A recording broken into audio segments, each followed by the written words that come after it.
Muy buenas tardes, mi nombre es Alejandro Monsalve. Vamos a hablar el día de hoy de dos de las sentencias, de las 4 sentencias que la profesora Abiel nos ha regalado para estudiar en esta semana. Vamos a hablar de una sentencia que tiene un radicado 58088 que habla que la legalidad de la captura, cuando es por condena, no tiene un término perentorio de 36 horas. Y esta condena nos la va a explicar el día de hoy el compañero Freddy Sierra. Muy buenas tardes, soy Freddy Sierra. Tengo un tema muy importante y es bueno especificarlo de esta manera, porque así aclaramos de que la orden de captura se puede dar en diferentes formas y no todas tienen el mismo tratamiento. Entonces, inicialmente hablo de una sentencia la cual fue emitida hasta últimas instancias. Esta sentencia llegó hasta últimas instancias, fue en la ciudad de Cartagena, donde un joven es capturado por la patrulla de vigilancia del cuadrante y su madre instaura un habeas corpus. ¿Por qué lo instaura? Porque ella manifiesta que pasaron más de 36 horas hasta el momento que ella inició este proceso, y lo inició porque realmente ella no observó que a su hijo le hubieran puesto a disposición de algún juez de conocimiento o de control de garantías. O sea que en este caso la persona fue capturada, ¿cierto? Fue capturada por una orden de un juez y fue capturada para cumplir condena. ¿Eso es lo que nos estás queriendo decir? Sí, realmente fue así. Este joven ya le habían agotado todas las instancias del proceso y ya había sido condenado con tiempo anterior.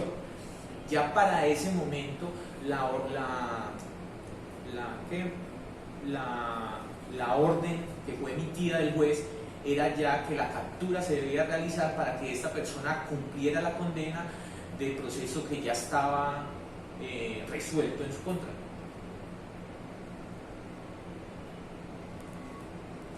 O sea, ¿qué sustento, qué norma legal sostenía la madre del capturado para decir que fue privado de la libertad ilegalmente? O sea, ese está en el habeas corpus. ¿Dónde es que dice cuántas horas son y en qué escenarios son para poner a disposición y ante qué autoridades las 36 horas de la que nos habla la ley? Pues precisamente nos vamos a nuestro Código de Procedimiento Penal, en el artículo 298, es donde nos habla sobre el tema del contenido y vigencia de la captura. Y en este mismo artículo nos especifica en el parágrafo 2 que cuando existan motivos fundados y razonables para que,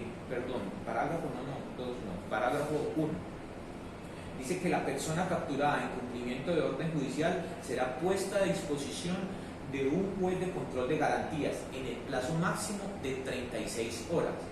Pero aquí es bueno resaltar de que precisamente este artículo dice: para que efectúe la audiencia de control de legalidad, ordene la cancelación de la orden de captura y disponga lo pertinente con relación al aprendido.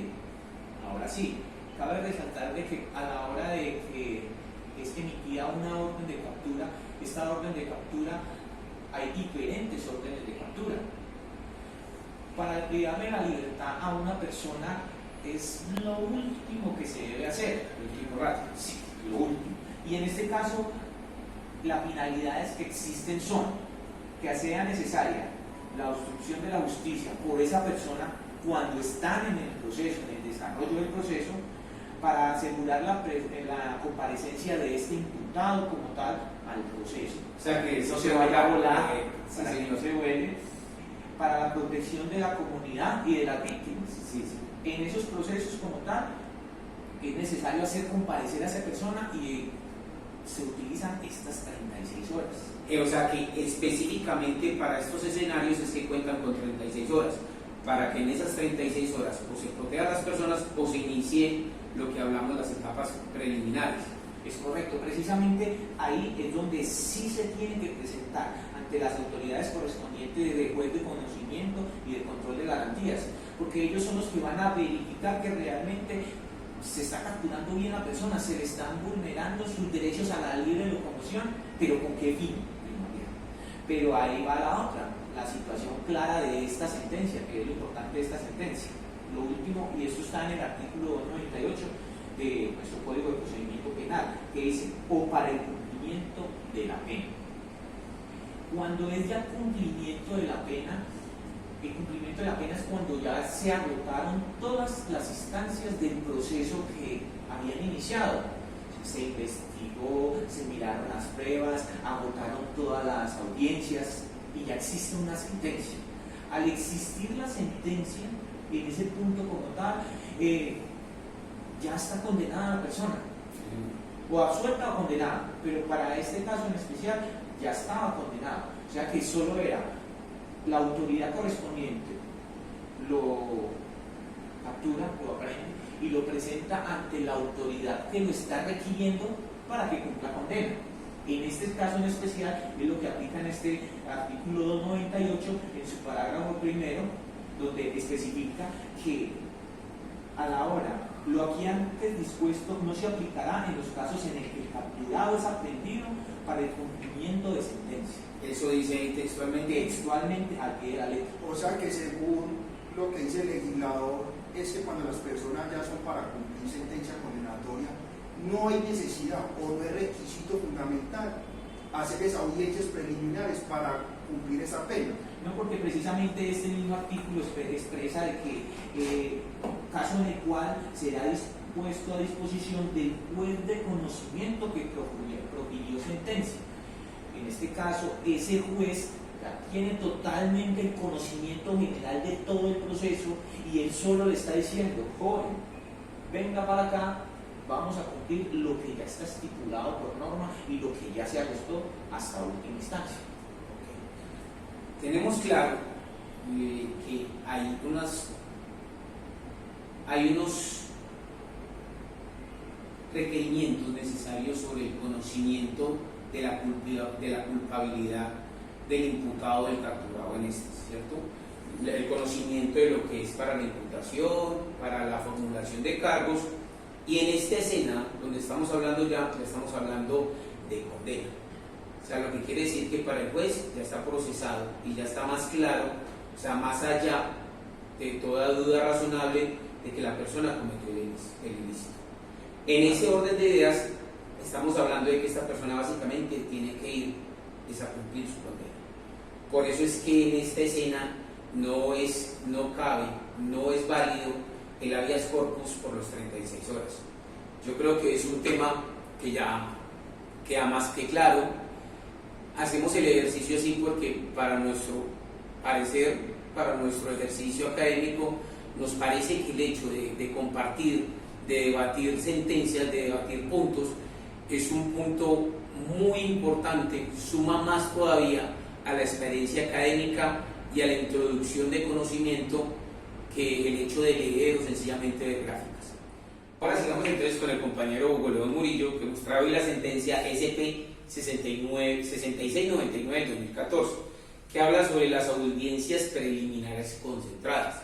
Y el título bien dice que las audiencias preliminares, aunque son concentradas, son independientes. ¿Cómo es esto, Hugo? Gracias, buenas tardes. Bueno, inicialmente venimos a traer a colación una sentencia, la cual es emitida por la Corte Suprema de Justicia, Sala Penal, sobre el radicado de 4359. ¿De qué trata esa sentencia? Esa sentencia es muy enriquecedora. ¿En qué sentido? En que en este caso capturan a una funcionaria de la rama judicial, una juez de conocimiento. ¿La capturan por qué? Porque la señora impartió 6 tutelas, por la cual favoreció a 6 personas con el fin de que fueran pensionadas. En este orden de ideas se determinó por parte de la Fiscalía que la funcionaria tuvo unas falencias judiciales y por tanto se inició una investigación y la investigación se inició por los siguientes delitos: por falsedad material en documento público, cohecho propio, prevaricato por acción y peculado por apropiación en favor de terceras personas. Entonces, ¿qué es lo novedoso de esta sentencia? ¿Qué es lo novedoso? Lo novedoso de esta sentencia es la siguiente: que la señora juez aceptó los cargos imputados por la fiscalía en una etapa procesal que no era la adecuada. Estamos hablando de las audiencias preliminares. Ahí empezó aceptó unos cargos. Sí, ¿qué pasó? ¿Cuáles son las audiencias no concentradas? Las audiencias concentradas se dividen en tres, que son legalización de captura, sí, formulación de imputación y solicitud de medida de aseguramiento. Esas son las tres audiencias preliminares que se le dan a toda persona que tiene que comparecer ante la justicia. Entonces aquí estamos hablando de que esas tres audiencias están siendo comprimidas en una sola, o sea, son sucesivas y se hacen en un mismo, entre comillas, proceso, ¿cierto? Sí. ¿Qué pasa? Cuando hablamos de tres audiencias no significa que son de tres procesos, no, son tres etapas procesales.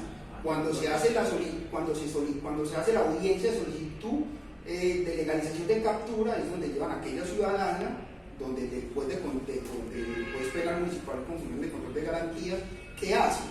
Verifica que a las ciudadanas se le hayan respetado los derechos fundamentales, como dice el artículo 301, que le hayan dicho el motivo de su captura, que le hayan dicho que tiene derecho a guardar silencio, que le hayan dicho de que tiene derecho a un defensor, que si no lo tiene, pues el Estado le proporciona a uno.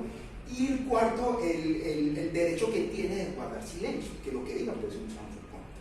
Aparte de eso, que hacen pues de control de garantías, verificar que los captores le hayan respetado a esa ciudadana esos derechos, que la orden de captura, si es por orden judicial, como en este caso que nos atañe, que la funcionaria juez fue capturada por orden judicial, que hay que verificar que la orden es vigente, que es primordial.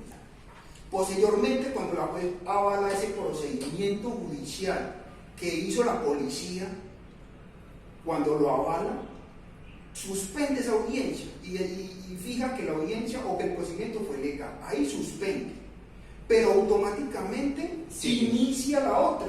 No es que suspende y a los 2 meses no. Y por eso se llama concentradas. Por eso se llama concentradas, porque una depende de la otra.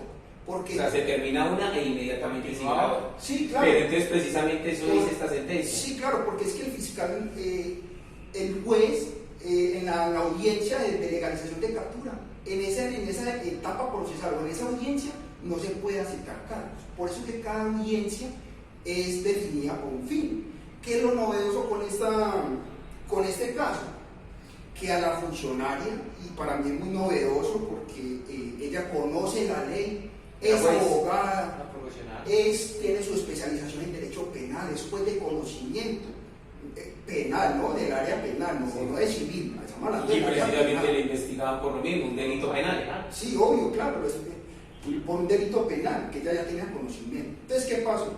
Cuando iniciaron la audiencia de formulación de imputación, es aquel momento donde la fiscalía le hace ese acto de comunicación a la funcionaria, donde le dice que se está investigando y que la fiscalía cuenta con elementos materiales probatorios de alguna conducta por la cual ella está siendo investigada. Okay. Y ahí es donde le dice, la estamos investigando por esto y estos delitos. ¿Y esa es la etapa procesal donde ella debe aceptar? Esa es la etapa procesal donde ella debe aceptar los cargos. ¿Qué pasó con ella? En la primer parte de la audiencia.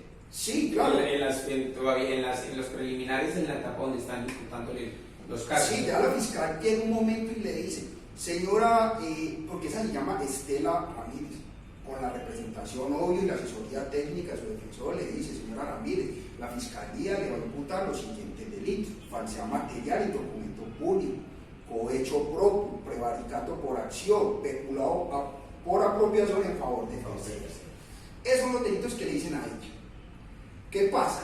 Ella, cuando la fiscalía le dice acepta o no acepta, pues ya previa eso yéndole cuando es la pena, que se acepta los hechos del 50%, en este caso por orden de captura, ¿no? Sí, por orden de captura judicial. ¿Ella qué dice? No, señora fiscal, yo no acepto los cargos. Listo, ¿qué hace la fiscalía? Su señoría, pues el juez de control de garantías dice, listo, la funcionaria voluntariamente no acepta los cargos. Se terminó la audiencia, ¿cierto? Ahí se terminó. ¿Qué es lo novedoso? De esto vuelvo y lo reitero, que por X o Y motivo, pues la juez de control de garantías suspendió la audiencia. De pronto porque estaba tarde, porque ya estaba cansada, muy largas, o tenía de pronto alguna cosa personal y suspendió. Entonces ese día se suspendió las audiencias preliminares, me imagino que estuvo extensa la jornada, estaban cansados y la juez prefirió suspender y seguir al otro día. ¿Qué pasó al otro día? Ya. Entonces, como por obligación y por derecho al debido proceso, se debe continuar con la tercera audiencia. ¿Cómo se llama la tercera audiencia? Solicitud de medida de aseguramiento. ¿A petición de quién? De la fiscalía, ¿cierto? Sí, sí. Correcto. ¿Qué pasó acá? Cuando iniciaron la audiencia de solicitud, dijo el representante, obvio, el defensor de la imputada, porque ya estamos hablando de imputada, ¿cierto? Ya es imputada, porque el día antes ya le habían imputado los cargos, ¿cierto? No los aceptó, entonces ya pasa la calidad de imputada. Listo.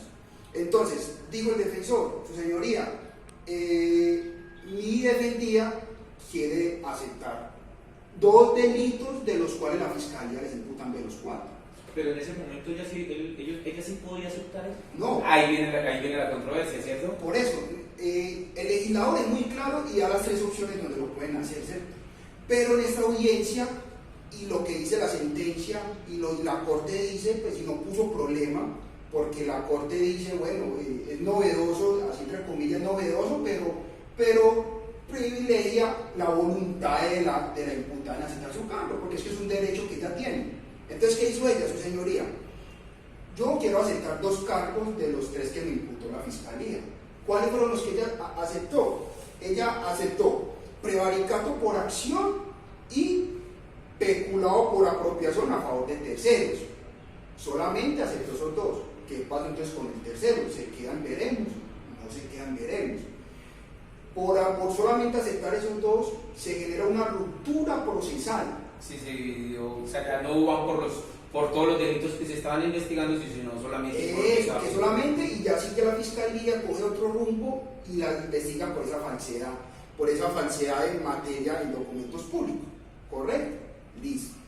Entonces lo novedoso es que la juez la juez de control de garantías aceptó esa aceptación de cargos en una audiencia que no era para aceptar cargos, que la audiencia solamente está generada por el legislador para determinar si la persona la privan de la libertad o no la privan de la libertad. Es esa audiencia, pero bueno, algo novedoso, se lo reconocieron, la fiscalía no se interpuso, hubo voluntad de la defensa y la imputada, y la juez de control de garantía no dio problema y reconoció. ¿Qué pasó? Posteriormente, ella reconoció ese hecho, ¿cierto? Sin embargo, ya la fiscalía tenía que solicitar la medida de aseguramiento, ¿cierto? Ya tenía que hacer. Y recuerden que por ella haber aceptado esos cargos, se coge a una sentencia condenatoria anticipada.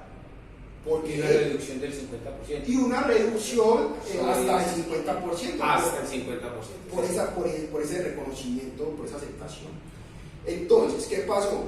La juez de control de garantías le dio un beneficio a ella de una prisión domiciliaria, ¿sí? Argumentado pues por su defensor y la fiscalía, si se interpuso o no se interpuso, no lo sabemos bien porque en la sentencia no hablan de eso. Pero para lo que aceptó. Claro, obvio. Eso que aceptó. Sí, para lo que aceptó. Y lo demás se sigue investigando. Listo, sí. ¿Por qué llegamos a la corte? ¿Por qué se llega a la corte? Porque el abogado defensor de ella, cuando ya la condena, se recuerde sentencia anticipada por aceptación de cargos, ¿cierto? ¿Qué pasó con la corte? ¿Qué pasó con este caso en esencial? Cuando la condena, ¿qué dice el juez de conocimiento que es el que condena? Dice, bueno, usted aceptó cargos, está muy bien, pero yo como competente, yo le voy a revocar la medida de aseguramiento por medida intramural. La sacó de la casa y la mandó para la casa. La sacó de la casa, como usted dice, señor, y la mandó para la casa. Y fuera de eso, ¿qué hizo el juez de conocimiento?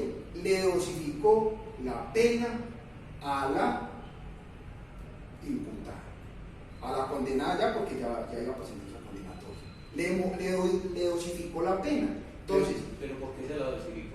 porque él es competente. O sea, él es el que dosifica los cuartos en los Es que el que se sí. mueve Entonces, para condenar. Un ejemplo, si el delito era de 10 a 15 años, él tiene ese rango de 12, 13, 14, Y hay unos 15 cuartos en los cuales para se mueve. moverse y determinar cuál es la sanción de él. Entonces, ¿qué pasó? Que al abogado no le gustó que el juez de conocimiento le haya grabado en pena ese tiempo que supuestamente ella quería que fuera menos, ¿cierto? Que había pues aceptado. Entonces, cuando llega esa sentencia, el defensor hace el recurso de apelación. ¿Ante quién sube? Ante el jerárquico de primera instancia, sube ante el Tribunal Superior. Y el Tribunal Superior le dice, no señora, qué pena, el juez de primera instancia la condenó como debe ser. Aquí no hay vulneración a O sea, derechos los cuartos fundamentales. estaban bien. Sí, oye, los cuartos estaban bien. Y peleaban la domiciliaria, que porque ella era madre de cabeza de familia, que tenía un hijo de 7 ¿Y años. se la dieron? No, el tribunal que dijo, no, señora, qué pena. Y es más, se le fueron encima, por decirlo así, porque es que era una conocedora del derecho. Eso fue lo que ha ganado él. Claro, O sea, eso no es es una una juez penal, quién sabe cuántas especializaciones haciendo las cosas. Usted tiene la culpa, lo hizo con alevosía, lo hizo con dolo. Claro, todo eso se lo recargaron. Entonces, a esa decisión apelaron a casación para que revise esa decisión. ¿Y en casación cómo le fue? Ah, claro, en casación, ¿qué dice la corte? No, señora, qué pena. Usted, la decisión de primera y segunda instancia están bien, porque ellos se basaron en una dosificación. Y con cuestión a la privacidad de la libertad, ya es decisión, porque es que la pena suya es gravosa. Y el tiempo por la cual fue condenada es un tiempo superior, entonces no cumplía los requisitos que de pronto podía ser beneficiaria, ¿no? Para la casa. Para una domiciliaria, no. domiciliaria. Sin embargo, la mandante de la corte le rechazó esa decisión. Pero entonces, como para resumir y todo eso. Sí, ¿cuál es lo importante de esta sentencia? Y porque hablan de las sentencias preliminares concentradas.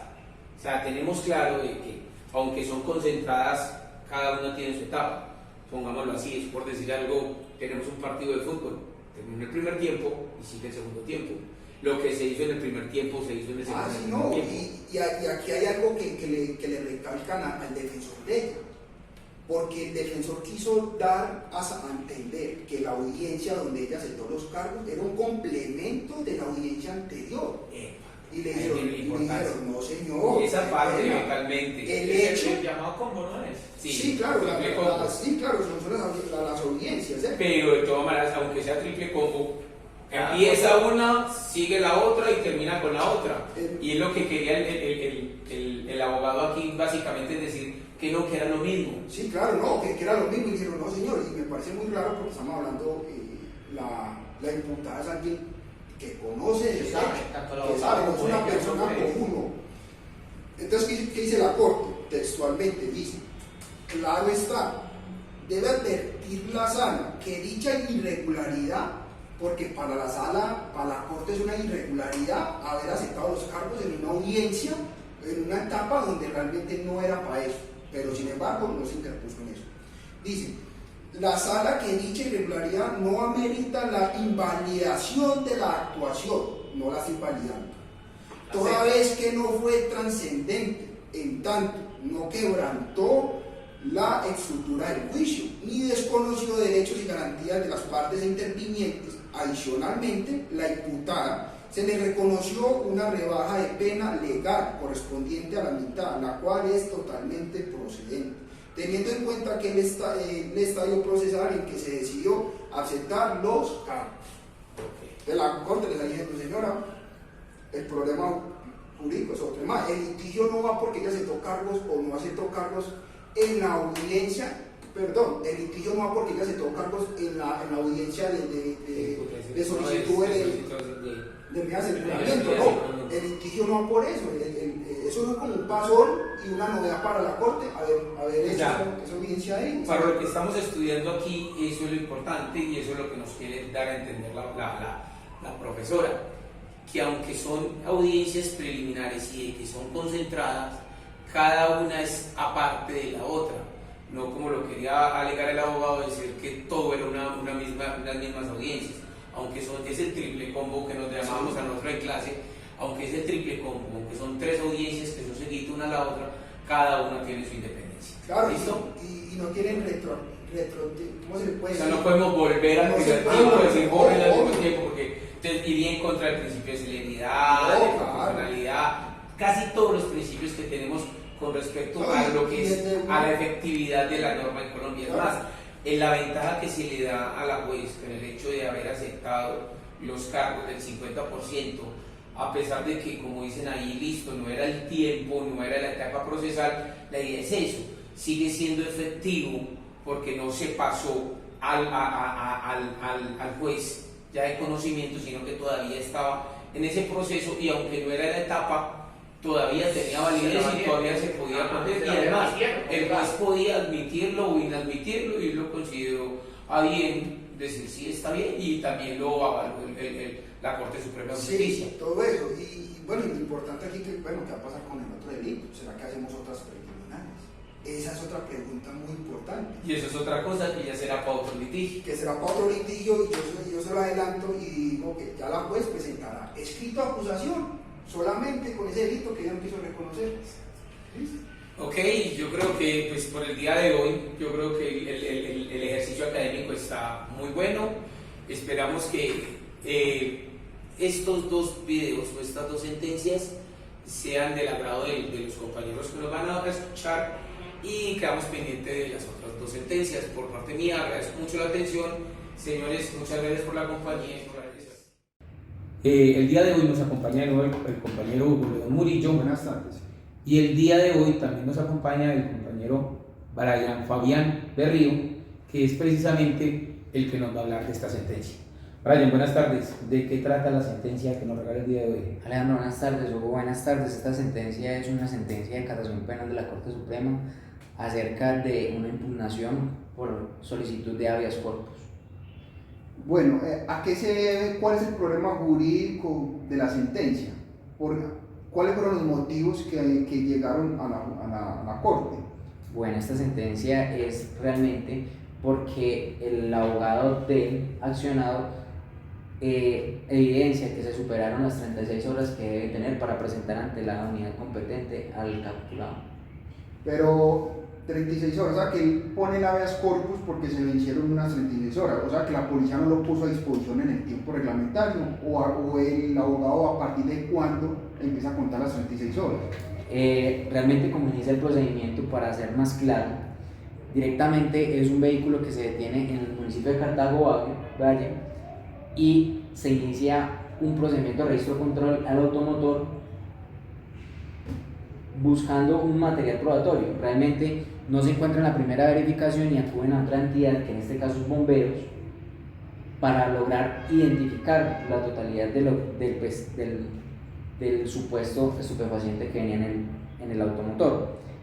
¿Qué pasa? Esto considerablemente se lleva un tiempo, esta revisión física, y cuando esto se lleva, el abogado cree que se inicia el procedimiento desde que pararon el vehículo y no desde el momento que se halló el material probatorio donde se evidencia la conducta punible. Entonces, la apelación del abogado hace de que ese tiempo no sea realmente el que se ajusta en derecho y por el cual se inició el procedimiento, por lo cual está equivocado a realmente o a la realidad del proceso como tal. O sea, ver, que en resumidas cuentas el abogado interpretó mal la norma, porque él está diciendo que las 36 horas se empiezan a contar a partir de que la persona fue retenida por la policía, pero realmente las horas se cuentan es una vez se verifica que la persona sí está frente a una conducta punible. A partir de ahí es que se cuenta. Exactamente. Bueno, cuando lo ponen a disposición ante el juez municipal con funciones de control de garantías, ¿qué pasa en esa audiencia?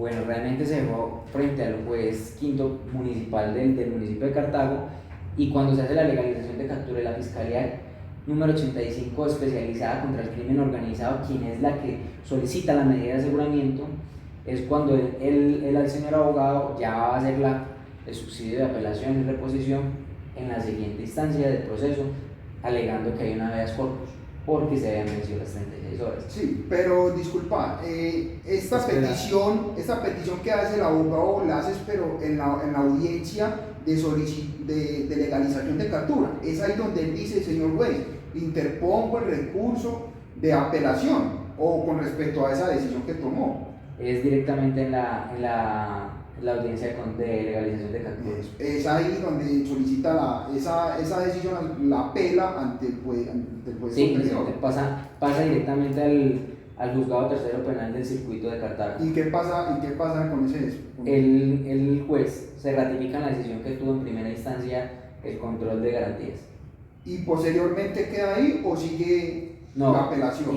Nuevamente sigue el apoderado, sigue insistiendo nuevamente con el habeas corpus, y ya ahí es cuando pasa a la Corte Suprema de Justicia. Está rudo el defensor. O sea que el tribunal también reconoce la decisión de primera y segunda instancia y pasa a casación. ¿Y qué dice la Corte? Con respecto a ese hecho, ¿qué dice la Corte? Bueno, la Corte siempre hace la especificación del procedimiento de la policía, frente a que realmente no se debe tener en cuenta desde el momento que se para el vehículo o se detiene por la revisión física y material del mismo, porque no hay una conducta o no hay una retención que sea ilegal en ese momento. Solo hasta cuando realmente se evidencia que se está frente a una conducta punible es cuando se debe iniciar el procedimiento de captura y dejar a disposición de la unidad competente. Cuando él hace la aclaración de que ese tiempo que se tomaron para evidenciar el alcaloide o la sustancia estupefaciente como tal es prudente de la policía, porque debe estar acompañado tanto de razonabilidad y proporcionalidad dentro del procedimiento como tal. Entonces ratifica la decisión de primera instancia y devuelve el expediente para que se cumpla según como se venía el proceso como tal. O sea que en conclusión, con esa sentencia, y la Corte ya no lo dice, que una persona no es capturada solamente por un indicio, porque igualmente el legislador, en ninguna parte el legislador estableció que las personas por indicio serán capturadas. No, las personas son capturadas en el momento de cometer una conducta delictiva. A partir de ahí en adelante es que corre el tiempo de las 36 horas para ponerlo a disposición ante el juez penal municipal de confusiones de control de garantías, ¿cierto? El abogado lo que hizo aquí fue interpretar mal la norma y nos dijo, venga, es que mi cliente fue privado de la libertad en el momento que ustedes lo retenieron, ¿no? Y eso es un indicio, y por indicio no retienen a ninguna persona, ¿cierto? Okay. Entonces la sentencia nos da eso, es que las capturas y los términos legales establecidos por el legislador, los términos empiezan a contar a partir de que se determinó que la persona está involucrada en una conducta delictiva. A partir de eso es que empieza a contar. Entonces quería con los compañeros dejar muy claro eso, que no es antes que por indicio nadie puede ser capturado, sino pues una vez se le demuestra su responsabilidad penal. Entonces de eso se trata la sentencia. Buenos días. Muchas gracias.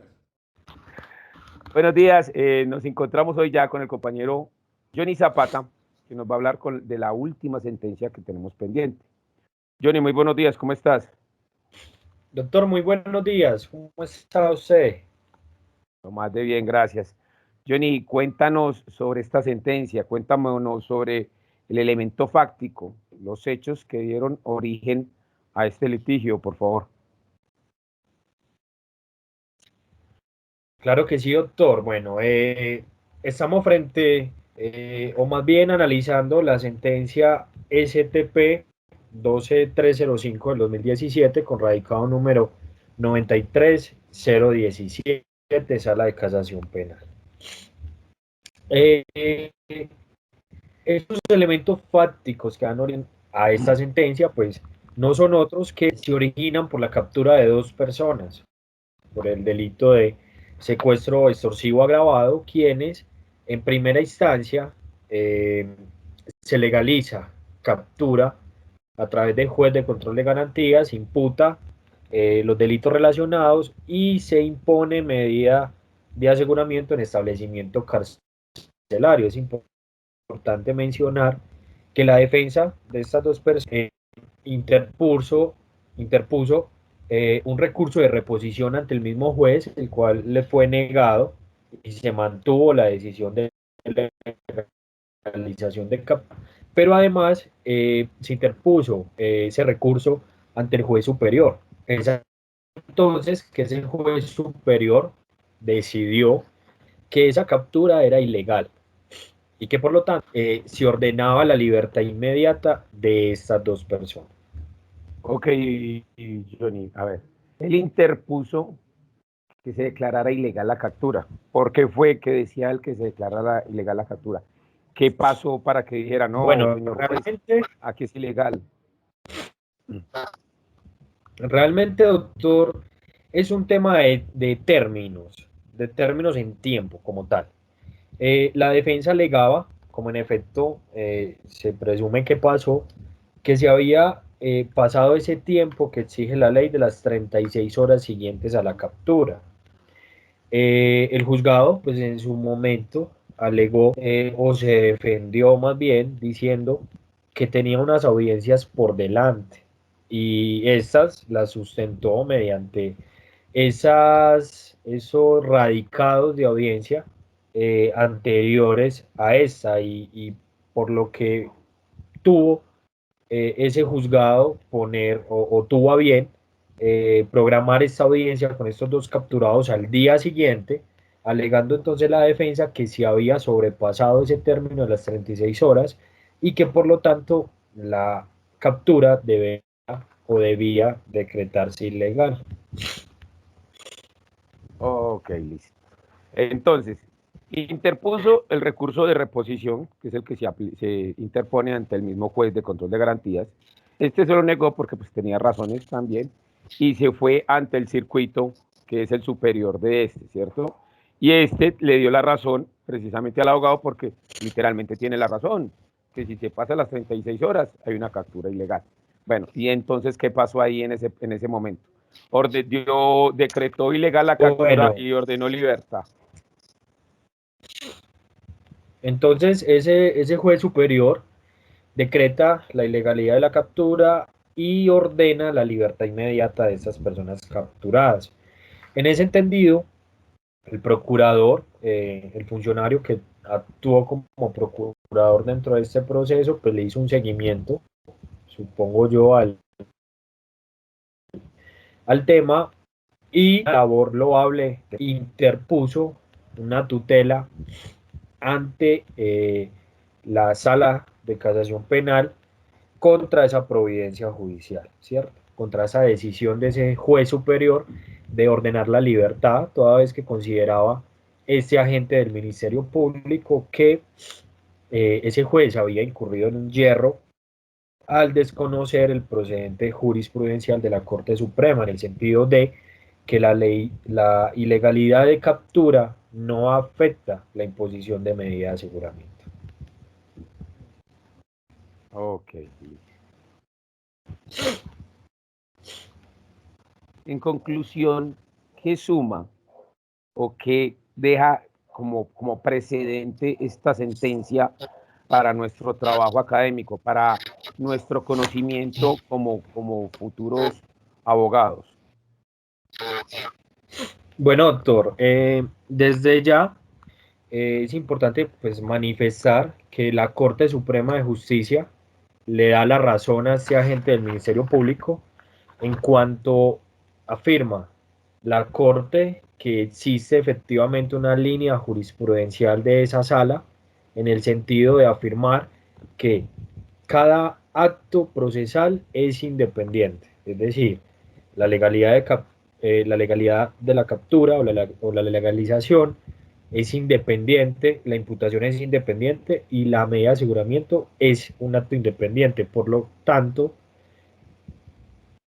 la ilegalidad o legalidad de captura no invalida de ninguna manera la medida de aseguramiento interpuesta. Entonces, lo primero que hace la Corte es pegarle un jalón de orejas a ese juez y decirle, señor, usted desconoció Con el justa razón. precedente jurisprudencial y además usted incurrió en un defecto procedimental absoluto, ¿cierto? Eh, Doctor, si bien no los voy a mencionar todos, pero hay que recordar que las tutelas contra providencias judiciales tienen unos requisitos de procedibilidad, ¿cierto? Muy Tienen unos importante, sí. requisitos generales, pero tienen otros requisitos específicos. Naturalmente, la Corte afirma que se desconocieron, o más bien que proceden los requisitos específicos frente a esa acción de tutela. Primero, el defecto procedimental absoluto. Ese es el primero. Y el segundo, el desconocimiento del precedente judicial. Es decir, a todas luces, para la Corte fue una decisión contraria a derecho, donde el juez no tuvo en cuenta muchos de los elementos fácticos de la decisión y además de esa línea jurisprudencial de la cual venía hablando la Corte. Es tanto así que la Corte le dice, es que,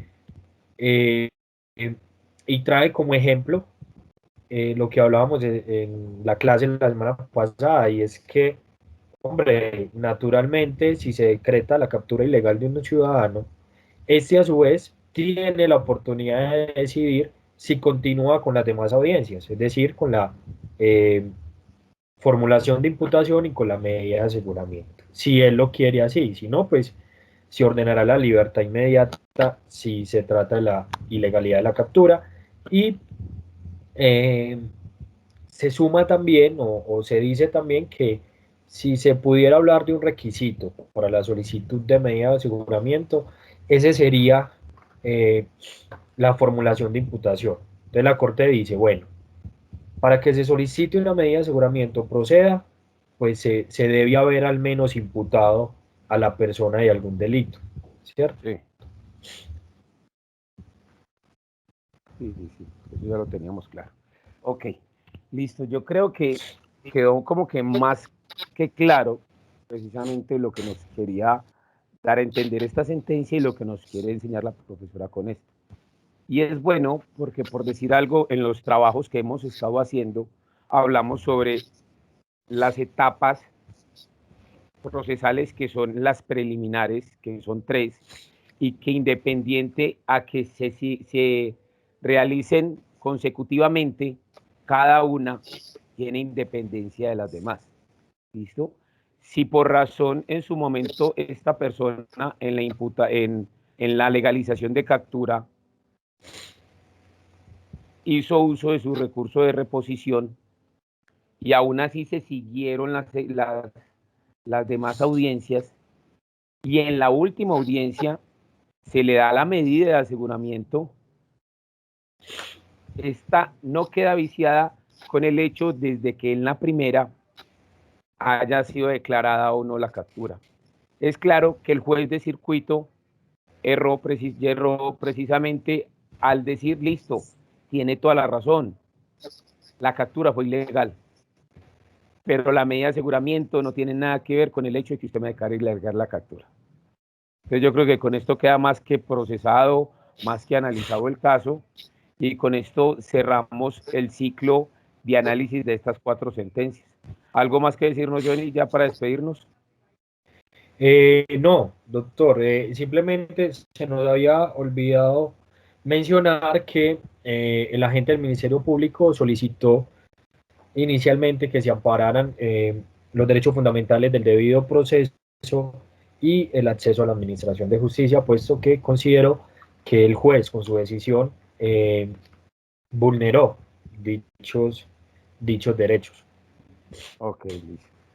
Ok, Johnny, te agradezco mucho, que tengas un feliz día y en otra oportunidad seguimos hablando.